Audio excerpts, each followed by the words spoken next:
What is happening, budget builders, and welcome back to the Ford Falcon Wagon Rescue. This is a little 1961 Ford Falcon station wagon that we pulled out of the Georgia woods where it's been sitting since 1985. In our last episode, we got the little 170 to fire back off to life.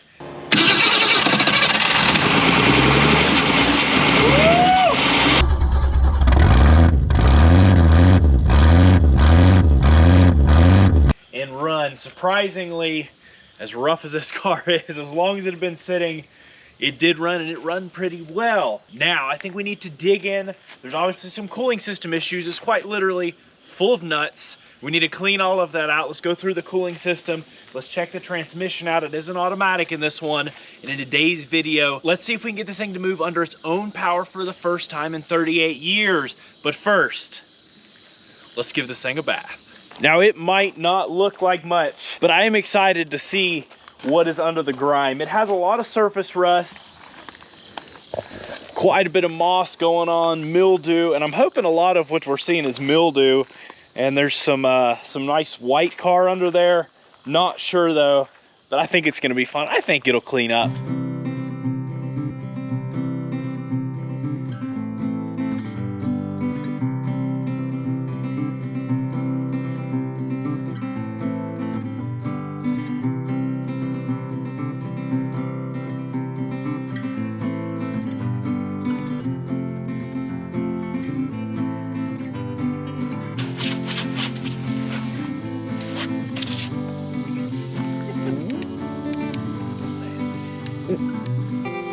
Wow, we're gonna need more magic erasers.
Now that we've got this thing cleaned, we need to get it up on some wheels and tires. I think this car would look really good with a set of 14s, especially being a station wagon, and we happen to have some wheels.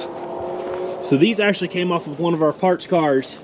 As you can see, somebody didn't like white walls anymore, so they spray painted the tires black. And Dad is, look how nice the white walls. They were probably new tires when they spray painted them. So we're gonna spend a few minutes here and get these tires cleaned off, and then we'll get them put on the new set of wheels.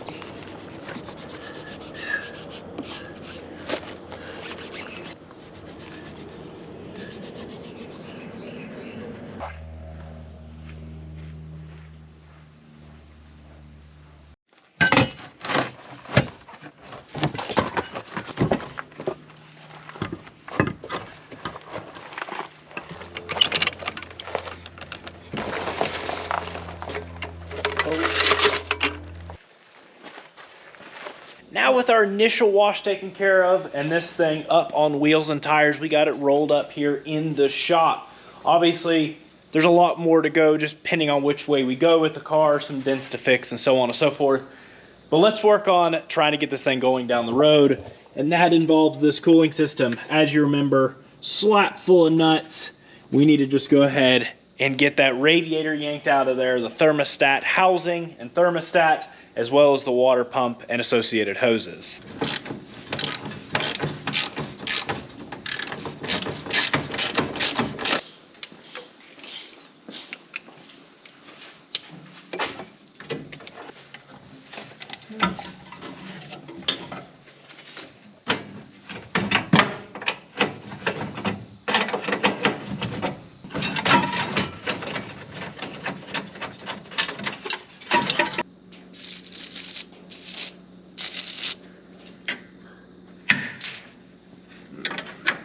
Oh, it's like a brake line.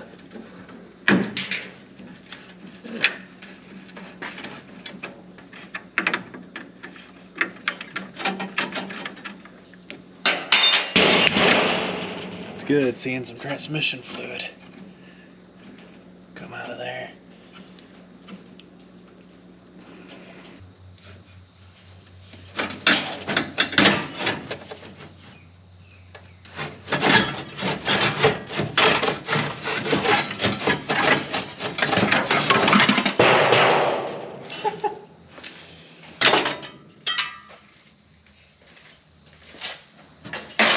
This is pretty cool to see. Look at that. That's a factory 6-blade fan and a factory double pulley.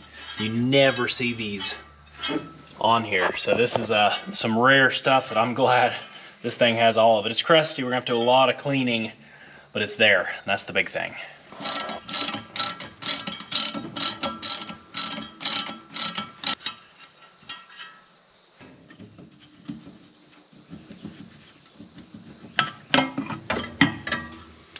Look how that one's designed. That's so neat. That's all one piece. Cool.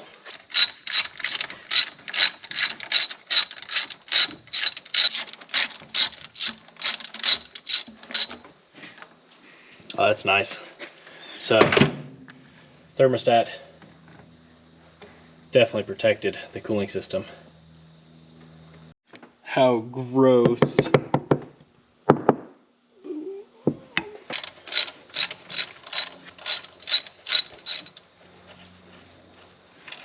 Now to get the water pump out, we're back underneath because we need to pull this entire bracket here that holds the AC compressor and also that generator, which we know is completely locked down. So it does not hurt to pull it anyways.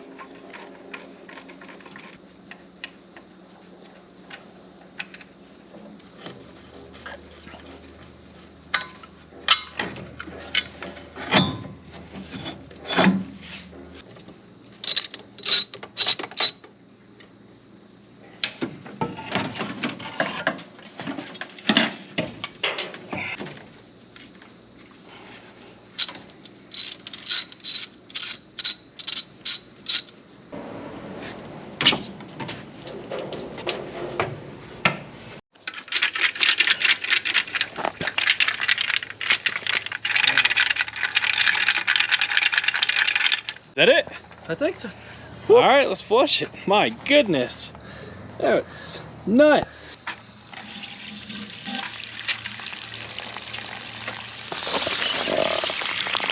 Huh.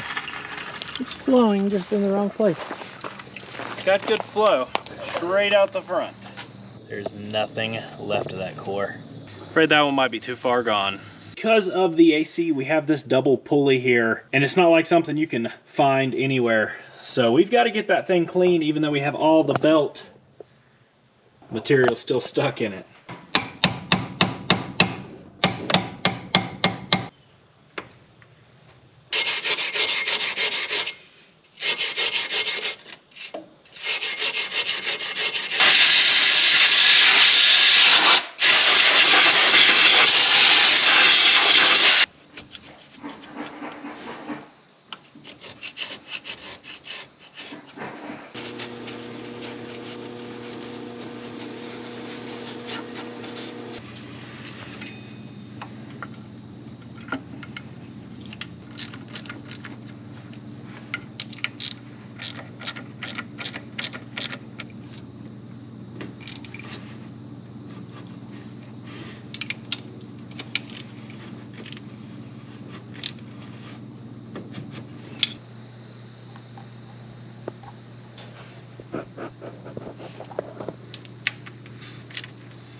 thankfully able to just get this pulley to clean up really well, and I think it'll take belts no problem.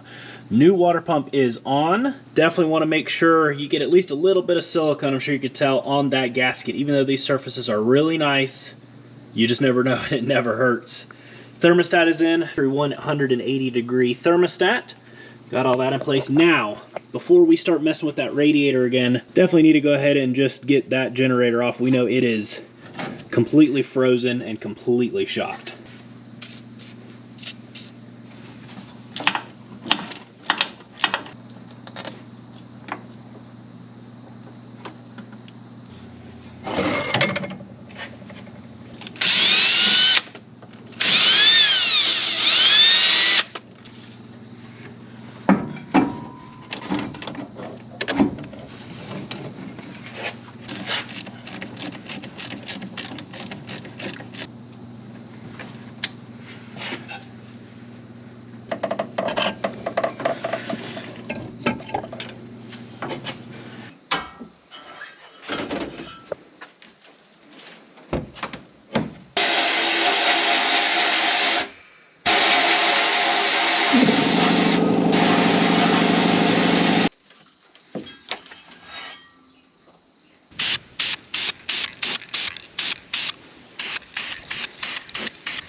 With the fan taken care of, we can go ahead and start figuring out a radiator. Obviously, the one in this car, completely toast. We had an extra, completely toast. And when I say toast, I mean no bringing them back, completely deteriorated. So we bought an aluminum one. I hate aluminum radiators. It was only $100. And guess what? It doesn't fit. And this is even without the fan on there, and this one has the big fan in it. So, the only option I think we have at this point, we did look, and the 64 happens to have the same radiator. It's a good radiator. It's held coolant for a long time now. I hate to do it. We'll take it out because it's a singular style fan. I think this one will fit in that car. So we'll just go ahead and pull it out. We'll get a good radiator in here, and then we'll have to figure out a car that was already basically done.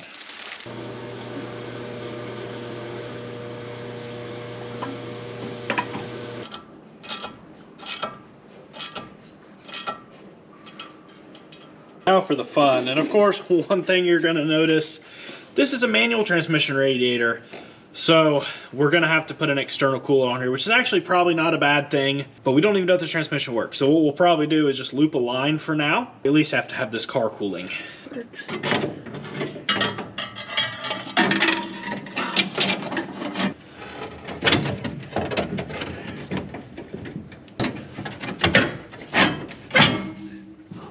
Couple of my scratches, and it's in.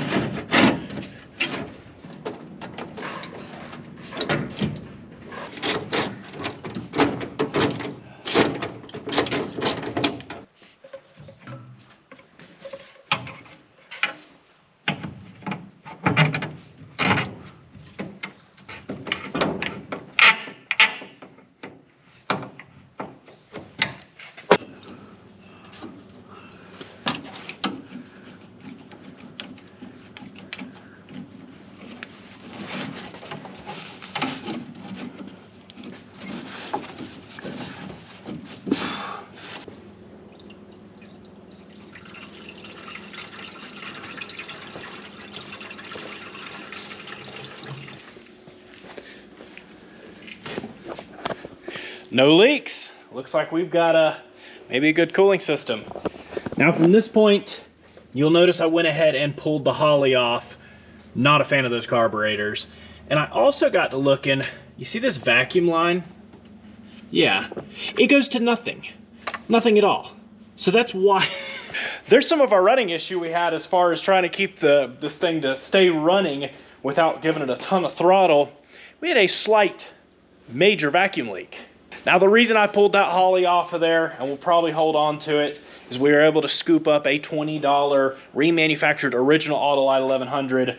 They run so much better, so let's go ahead and throw that on here. Down, set, hike.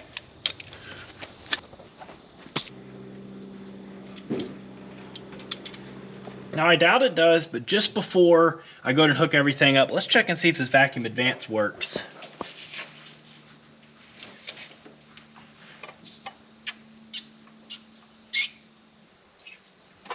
It's weird. I just don't think I can put enough vacuum on it, but it's holding pressure. It's not leaking down, so hopefully it'll work. While we've got good access to it, we might as well go ahead, get the right size socket. We might as well go ahead, remove and replace this crispy old fuel pump.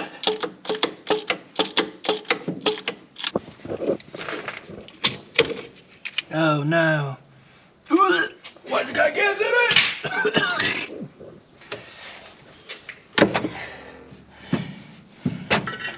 Yeah, I'd venture to say, oh, that's been on there for a year or two.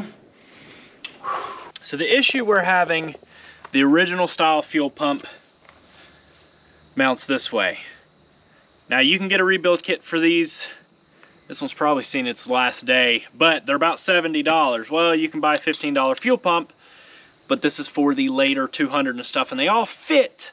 It just mounts the opposite direction. Now with that, you'll notice you're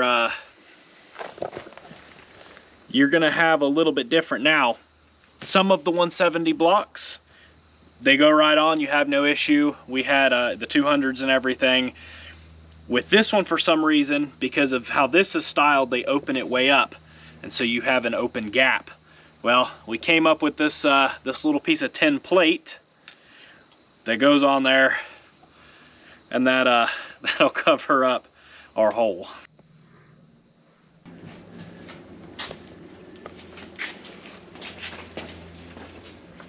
With our cooling system done, the new fuel pump installed, and the new carburetor put on there, I think it's time we go to see if this thing will turn over and see if we can get it to run again. We've gone ahead and got our nice fuel system installed.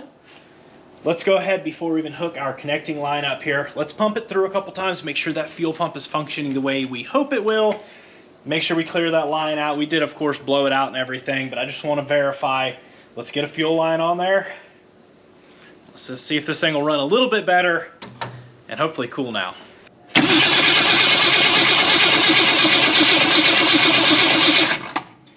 Forgot how happy that starter is. Oh, it's pumping. I guess let's go ahead and turn it over, see if that carb holds anything, see if the accelerator pump works.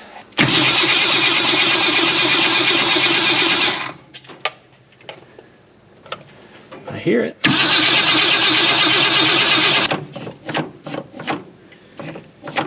Is that leaking? Oh yeah, that accelerator pump is shot. Appears to be holding fuel okay, other than the accelerator pump here.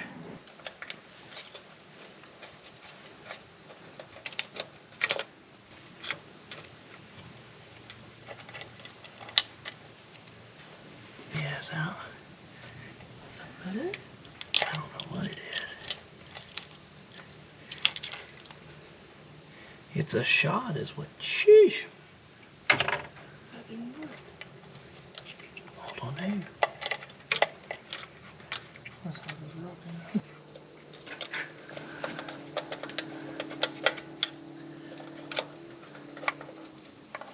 Not sure if you can tell, but yep, see straight through it.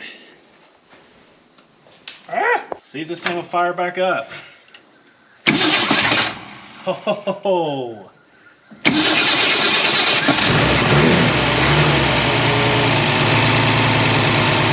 That's a good running motor!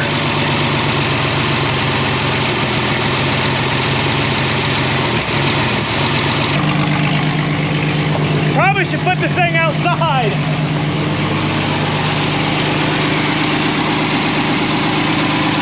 You want to get it out? Let's take that stop.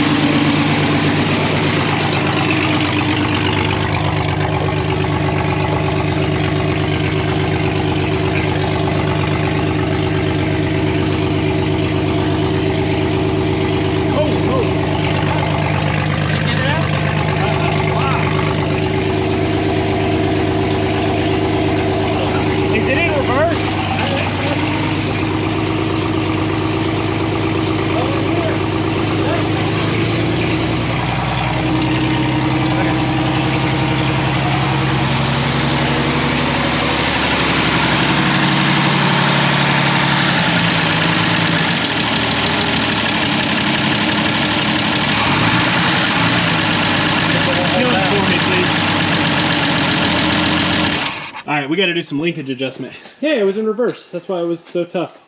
Okay. And then it went in forward. Did you see that? Yeah. Okay, transmission goes in gear. I guess the Plymouth, it would not have made a scratch on that car. Now the one behind it, the 911, that wouldn't have been so fun. This motor sounds great. We've got to do some adjusting as far as the linkage for the throttle goes. It's not backed off near enough. Obviously it goes in gear, so I think we're gonna be able to drive this thing. Now we don't have brakes at this point. There's a lot that needs to go into these brakes, and so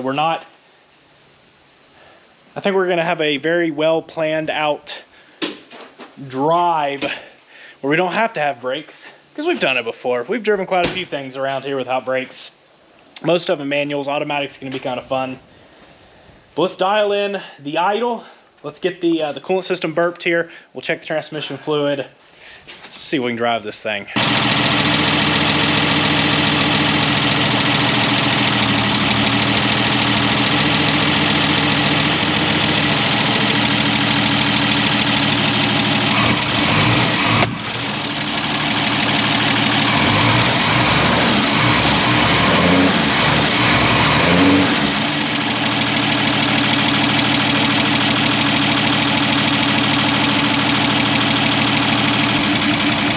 It's an automatic, so use the manuals.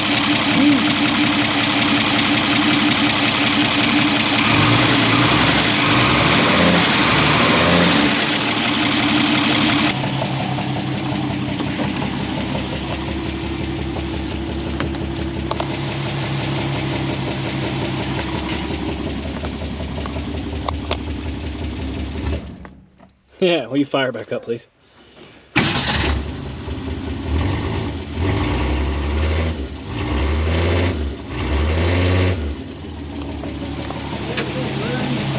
It's got a little bit of, just like the Thunderbird. Remember the Thunderbird had a little bit of Creep, I guess you call them creepage. open.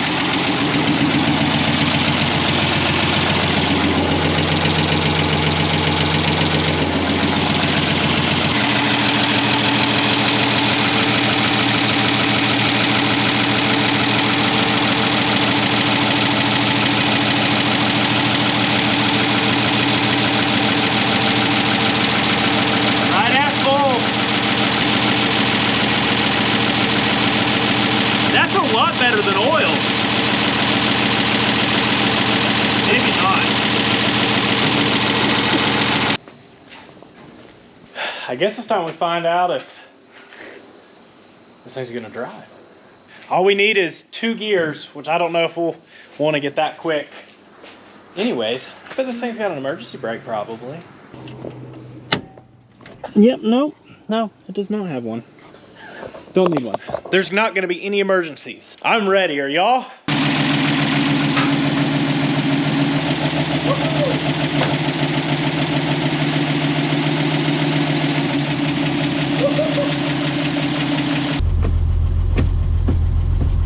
You gotta remember, no brakes.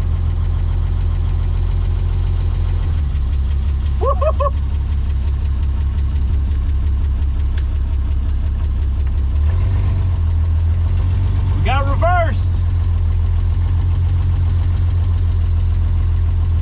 I'm looking right at the ground. All right, there we go. That was pretty great.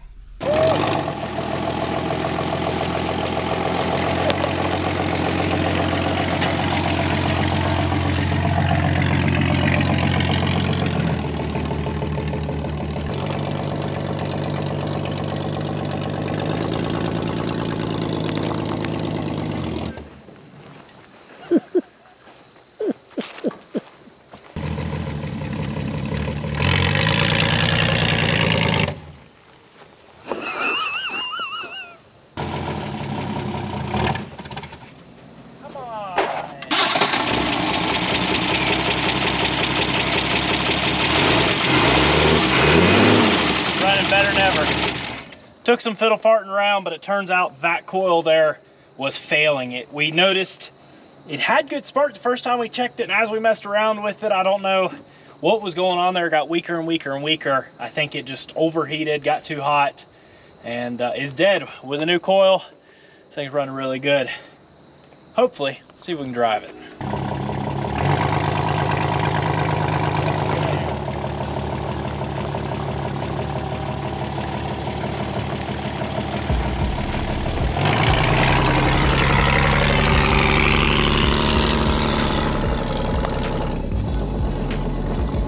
I think it just hit second.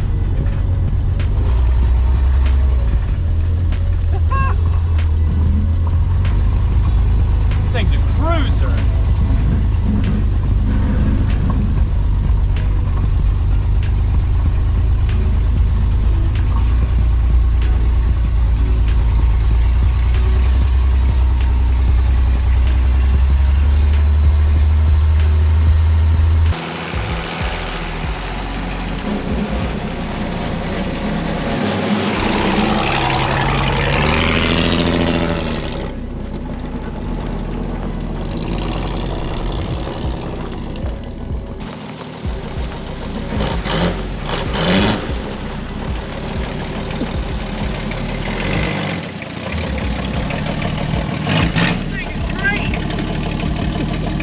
You look like you're ready to take that thing for a spin. I think Dad needs to drive it.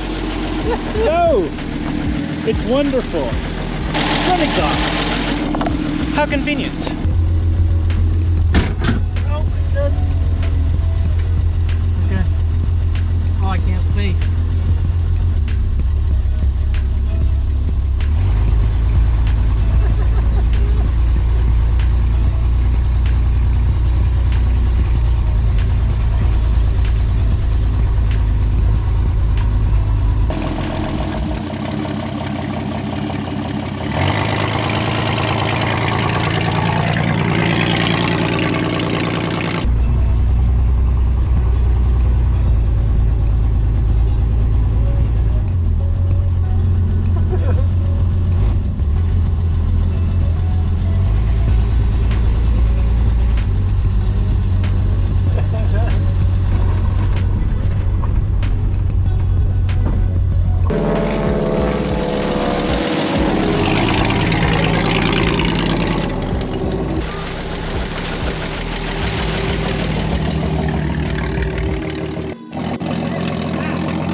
I don't know if you get that as excited as we do about stuff like this, but I sure hope you do, because that is such a blast.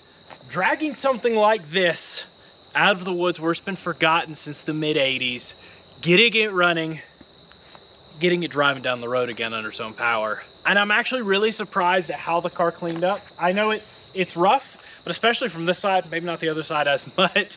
It's got a, I know some people don't like the patina, it's got a really cool patina. I like the green wheels, but I think we need to go red to match the interior. Put some dog dish hubcaps on there. But be sure to comment down below. Let us know what you all think of the car so far. Maybe give us some ideas of where we should go with it. The possibilities with a car like this, a cheap beater, are endless. If you enjoyed this video and you want to see more on this car and our other rescues, be sure to subscribe button, notification bell, and if you have been a part of the channel, we appreciate it so incredibly much. We get to bring stuff like this back to life because of each and every one of you. So thank you. That's going to wrap it up. Peace out, and catch you all on the flip side.